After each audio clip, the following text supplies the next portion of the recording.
So patch 9.0.0 has been out for a couple days now since this Tuesday. It is now Friday the 20th, and I wanted to talk about how it's been performing on the live servers. Hey guys, what's up? My name is Pogesque, and welcome back to the channel, or welcome if you're brand new. So I wanted to say that I played Springtrap only a couple of games. I've been very busy recently, but I think he is a very interesting killer. We've had some releases with killers I just don't really care that much about. I know the Unknown, for example, while he's very cool lore-wise, it's just not that interesting. The whole like bouncing blob that could just be removed by staring at the killer. It's very, they say, analog horror of him, but it's just not that fun. But I will say that Springtrap is pretty cool to play. He's definitely got some nuances that we're going to talk about in this video, and I'll probably have some gameplay. Maybe I'll have my camera smaller, gameplay in the background of me playing a match. I wanted to record a match for you guys to kind of have that for you to watch as the video goes on, and kind of just see how it's played if you haven't already seen the chapter so far. So I will say first and foremost, the skins and like the community reception and how everybody like feels about, you know, the look and the style and the behaviorisms they've given Springtrap and the skins. It seems very well received. People really seem to really like the chapter overall. They're very hype about it. They actually broke their highest player count ever, over 106,000 players on Tuesday, which is absolutely astronomical. So congrats to Behavior for that. I really do respect you guys for you know, making some really cool lore and character ideas and implementing them, working with Matthew Lillard for the Golden Rabbit skin, I think it's called.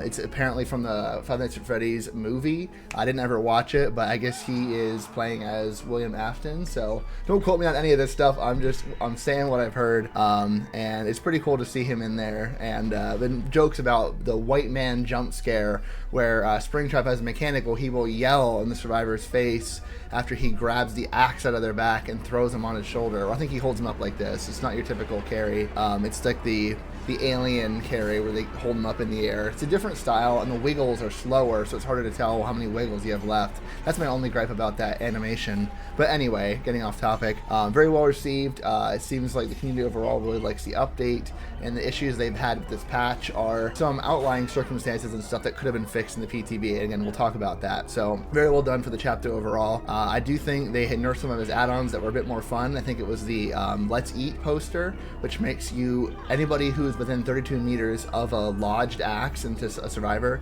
gets a movement speed boost and a vault speed boost. They nerfed that, I think, by half, if not more. So everybody's slower, and I think maybe the vault speed slower. Maybe there wasn't vault speed. I actually don't know. It's very interesting. I don't know if I'd ever equip that as him, because you're giving the survivor and yourself the vault speed. But survivors have much faster vault actions anyway, so you're taking a very small number and making it even smaller. Whereas when you're playing killer, you're bringing a big number and making it a little bit smaller. So just a thought on that. So people have, I will say, if we're going to talk balance, we'll get into that right now. People have said that some mechanics of Springtrap are a bit unfair. People say, so he has the doors, right? Security doors. I'm not going to explain everything about the killer right now. I'll probably have that in a future video. I'm going to be gone very soon, be very busy.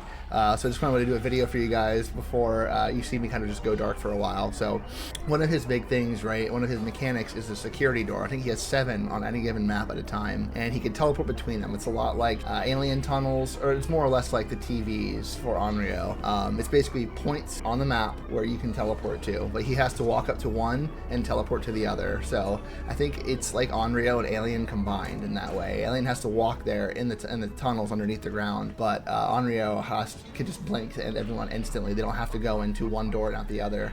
But the whole thing is survivors can interact with them as well, and they can view cameras that are on each door, and they can look out for the killer and reveal them to all survivors. So it's pretty cool. They have to look at them for some time, kind of like Ghostface mechanic, but once it does, it removes any stealth that he has, and it shows the aura to all survivors. I think that's how that works. I know it at least reveals him and breaks out of his stealth. So people have said that there's a couple things. Initially, on launch, it was on that Tuesday, whenever a survivor interacted with the camera system on the door, their audio would just get very far away, or just it would just break entirely. They wouldn't have audio.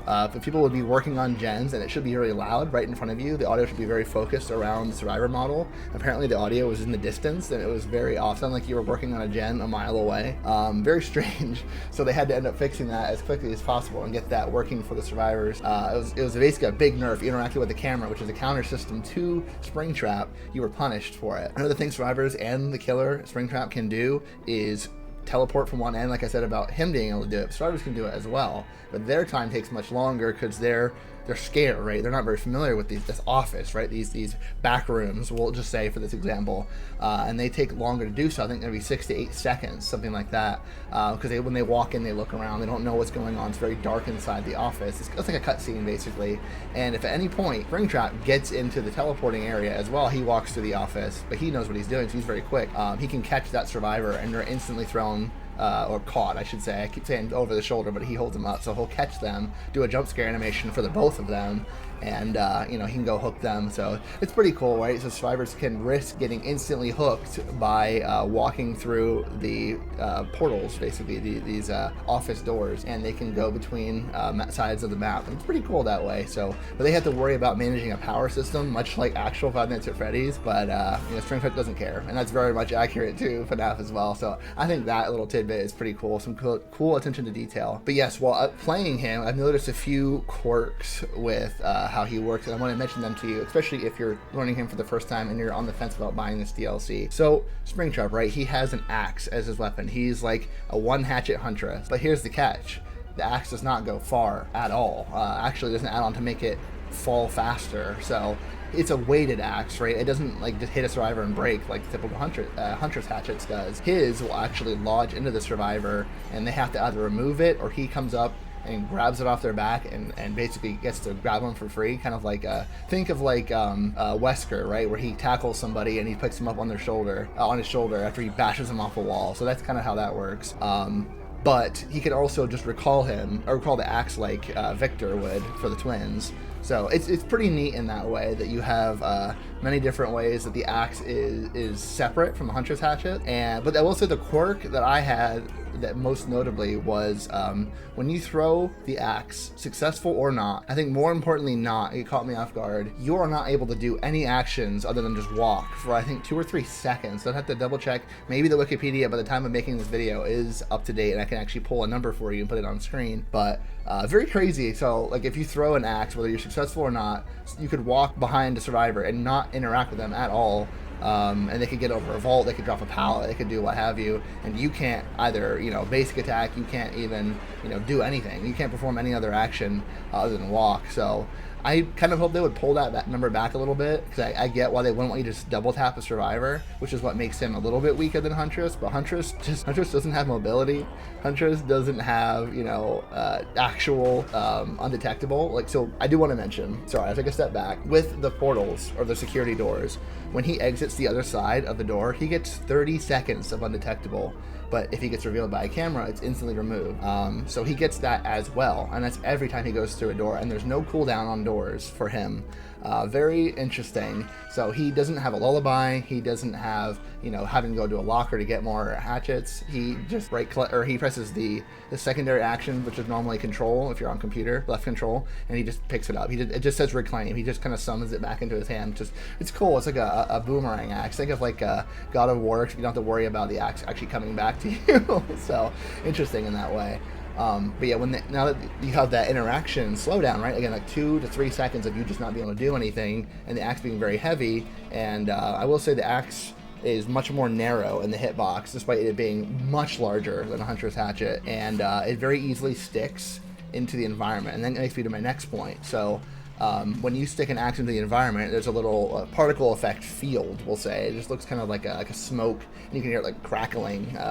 So some kind of like demonic energy or what have you coming from it. Any survivor who walks in that gives them killer instinct, so you can see where they are at. And there's add-ons you can apply certain buffs or debuffs. You can have it so you throw an axe on the ground, and you can get a 3-second 7% movement speed haste, and that applies to all characters. It's not just Springtrap; it applies to survivors as well. So think of clown bottles, but with the axe aura. Now, if you hit somebody, it does not give you the area of effect, but there are add-ons that allow you to apply some effects in like a 32 meter, 24 meter radius around the hit survivor. So the add-ons are interesting, I will say. There are some killers like Vecna who just have terrible add-ons, and you have Springtrap who has very much like gameplay changing add-ons, right? I think it's Iridescent. When you exit a door, all upright pallets are blocked, like within 16 meters for 12 seconds or something like that. So pretty crazy. So it's like Onryo as well, where you teleport and they can't, everything's blocked for a short time, stuff like that. So they've actually nerfed some add-ons from the PTB maybe on top of the one I mentioned, the Let's Eat poster, stuff like that. Like Let's Eat poster was not really good necessarily for Springtrap because the survivors got faster as well, but it was just like a zoom, right? Everybody got a big haste boost. It was really goofy, and them slowing it down I think made it a little bit more able for survivors to control it, which is totally fair.